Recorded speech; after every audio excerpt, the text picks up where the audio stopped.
Hi friends, ಎಲ್ಲರಿಗೂ ನಮಸ್ಕಾರ. Welcome to my channel. It's me Hema Sanju. ಇವತ್ತಿನ ರೆಸಿಪಿ ಬಂದು ಹೀರೆಕಾಯಿ ಬಸ್ಸಾರು. ಅವರೇ ಬೇಳೆನ ಬಳಸ್ಕೊಂಡು ಈ ಸಾಂಬಾರನ್ನ ಮಾಡ್ತಿರೋದು. ಇದು ಯಾರು ಬೇಕಿದ್ರೂ ಈಸಿಯಾಗಿ ಮಾಡ್ಕೋಬೋದು. ಆ ರೀತಿಯಲ್ಲಿ ನಾವು ನೋಡ್ಕೊಳ್ಳೋಣ. ಮೊದಲಿಗೆ ಯಾರು ಸಬ್ಸ್ಕ್ರೈಬ್ ಮಾಡ್ಕೊಂಡಿಲ್ಲ ಅಂತಂದರೆ ದಯವಿಟ್ಟು ಈಗಲೇ ಸಬ್ಸ್ಕ್ರೈಬ್ ಮಾಡ್ಕೊಳ್ಳಿ ಫ್ರೆಂಡ್ಸ್. ಮತ್ತು ಲೈಕ್ ಮಾಡಿ, ಶೇರ್ ಮಾಡಿ. ಈ ವಿಡಿಯೋ ಮೂಲಕ ಬಸ್ಸಾರನ್ನ ಹೇಗೆ ಮಾಡೋದು ಅಂತ ನೋಡ್ಕೊಳ್ಳೋಣ. ಬನ್ನಿ ಹೇಗೆ ಮಾಡೋದು ಅಂತ ನೋಡೋಣ. ಮೊದಲಿಗೆ ಒಂದು ಕಪ್ ಆಗುವಷ್ಟು ಅವರೇ ಬೇಳೆನ ಇಲ್ಲಿ ತೊಳೆದು ಇಟ್ಕೊಂಡಿದ್ದೆ.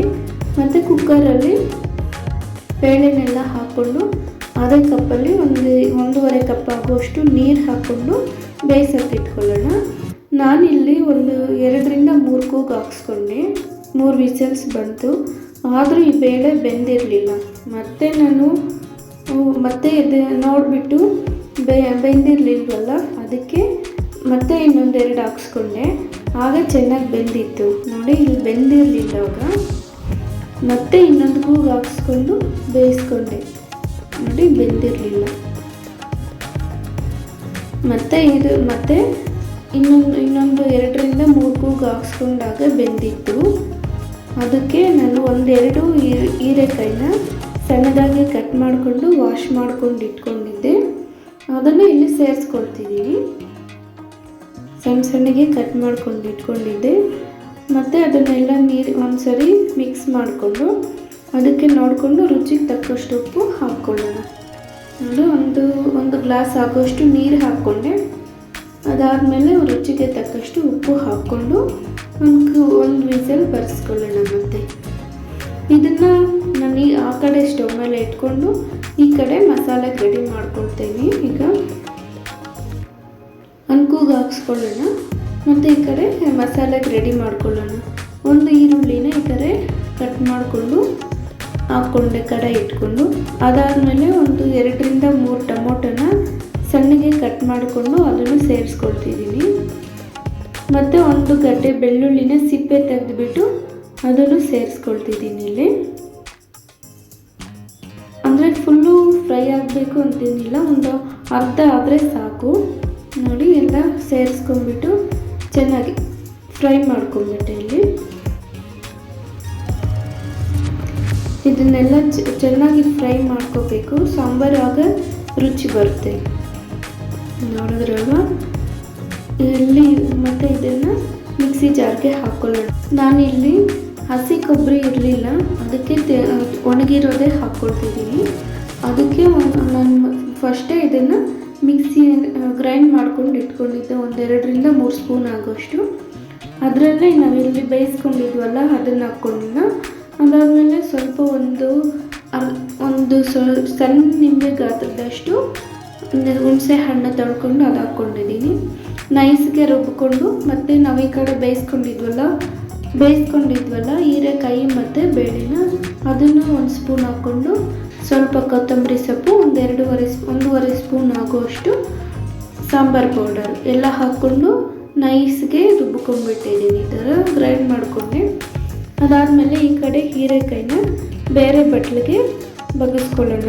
ಈ ಥರ ಬಗ್ಗಿಸ್ಕೊಂಡ್ಬಿಟ್ಟು ಅದೇ ಕುಕ್ಕರೇ ಬಳಸ್ಕೊಳ್ಳೋಣ. ಮತ್ತು ಅದೇ ಕುಕ್ಕರ್ನ ಸ್ಟವ್ ಮೇಲೆ ಇಟ್ಕೊಂಡು ಮತ್ತು ಒಗ್ಗರಣೆ ಹಾಕ್ಕೊಂಡು ಮಸಾಲೆ ಹಾಕ್ಕೊಳ್ಳೋಣ ಇಲ್ಲಿ. ಮತ್ತು ಅದೇ ಕುಕ್ಕರ್ನ ಸ್ಟವ್ ಮೇಲೆ ಇಟ್ಕೊಂಡು ಸ್ವಲ್ಪ ಎಣ್ಣೆ ಹಾಕ್ಕೊಂಡು ಅದು ಬಿಸಿ ಆದಮೇಲೆ ಸ್ವಲ್ಪ ಸಾಸಿವೆ ಹಾಕ್ಕೊಳ್ಳೋಣ. ಅದು ಸಿಡಿದ ನಂತರ ಒಂದು ಸ್ವಲ್ಪ ಕರಿಬೇವು ಸೊಪ್ಪು ಹಾಕ್ಕೊಳ್ಳೋಣ ಇಲ್ಲಿ. ಈಗ ಕರಿಬೇವು ಸೊಪ್ಪು ಹಾಕ್ಕೊಂಡು ನಾವು ಮೊದಲೇ ರೆಡಿ ಮಾಡಿಟ್ಕೊಂಡಿದ್ವಲ್ಲ ಮಸಾಲೆನ ಅದನ್ನು ಸೇರಿಸ್ಕೊಳ್ತಿದ್ದೀನಿ ಇಲ್ಲಿ. ಮತ್ತು ನಾವು ಫಸ್ಟು ಬಗ್ಗಿಸ್ಕೊಂಡಿದ್ವಲ್ಲ ನೀರು, ಅದೇ ನೀರನ್ನೇ ಇಲ್ಲಿ ಬಳಸ್ಕೊಳ್ಳೋಣ. ಉಪ್ಪು ಹಾಕಿರ್ತೀವಲ್ಲ, ಉಪ್ಪು ನೋಡಿಕೊಂಡು ಇಲ್ಲಿ ಎಷ್ಟು ಬೇಕೋ ಅಷ್ಟು ಹಾಕ್ಕೊಳ್ಳೋಣ. ಇಲ್ಲ ಅಂತಂದರೆ ಓಕೆ, ನೋಡಿಕೊಂಡು ಹಾಕ್ಕೋಬೇಕು. ಇಲ್ಲಿ ನೀರನ್ನ ಅದೇ ಮಿಕ್ಸಿ ಜಾರ್ಗೆ ಹಾಕ್ಕೊಂಡು ಎಲ್ಲ ಹಾಕ್ಕೊಳ್ತಿದ್ದೀನಿ. ನಮಗೆ ತುಂಬ ಗಟ್ಟಿ ಬೇಕು ಅಂತಂದರೂ ಹಾಕ್ಕೋಬೋದು. ಸ್ವಲ್ಪ ನೀರು ಕಡಿಮೆ ಹಾಕ್ಕೋಬೇಕು. ಇಲ್ಲ ನಮಗೆ ನೀರು ಜಾಸ್ತಿ ಬೇಕು, ನಮಗೆ ಸಾಂಬಾರು ಸ್ವಲ್ಪ ಜಾಸ್ತಿ ಆಗಬೇಕು ಅಂತಂದು ಇಲ್ಲಿ ಸ್ವಲ್ಪ ನೀರು ಹಾಕ್ಕೋಬೋದು. ಆಗ ಉಪ್ಪು ಖಾರ ನೋಡಿಕೊಂಡು ಹಾಕ್ಕೋಬೇಕು. ಈ ಥರ ಒಮ್ಮೆ ಮಾಡಿ ನೋಡಿ ಹೇಗೆ ಬಂತು ಅಂತ ಕಮೆಂಟ್ ಮೂಲಕ ತಿಳಿಸಿ ಫ್ರೆಂಡ್ಸ್. ಮತ್ತು ಈ ಕಡೆ ಇಟ್ಕೊಂಡು ಅದನ್ನು ತೆಗೆದಿಟ್ಬಿಟ್ಟು ಒಗ್ಗರಣೆ ಹಾಕ್ಕೊಳ್ಳೋಣ. ಕಡಾಯಿ ಇಟ್ಕೊಂಡು ಸ್ಟವ್ ಮೇಲೆ ಸ್ವಲ್ಪ ಎಣ್ಣೆ ಹಾಕ್ಕೊಂಡು ಅದಕ್ಕೆ ಎಣ್ಣೆ ಬಿಸಿ ಆದಮೇಲೆ ಸಾಸಿವೆ ಹಾಕೋಣ. ಅದಾದಮೇಲೆ ಕರಿಬೇವು ಹಾಕ್ಕೊಂಡು ಒಂದು ಈರುಳ್ಳಿನ ಸಣ್ಣದಾಗಿ ಕಟ್ ಮಾಡ್ಕೊಂಡು ಇಟ್ಕೊಂಡಿದ್ದೆ, ಅದನ್ನು ಫ್ರೈ ಮಾಡ್ಕೊಳ್ಳೋಣ. ಚೆನ್ನಾಗಿ ಫ್ರೈ ಆದಮೇಲೆ ಒಂದು ಒಣಮೆಣಸಿನ್ಕಾಯಿನ ಮುರಿದು ಅದನ್ನು ಹಾಕ್ಕೊಳ್ತಿದ್ದೀನಿ ಇಲ್ಲಿ. ನೋಡಿ, ಸ್ವಲ್ಪ ಅದು ಚೆನ್ನಾಗಿ ಫ್ರೈ ಆಗಬೇಕು, ಅಲ್ಲಿವರೆಗೂ ಹಾಗೆ ಬೇಯಿಸ್ಕೊಳ್ಳೋಣ.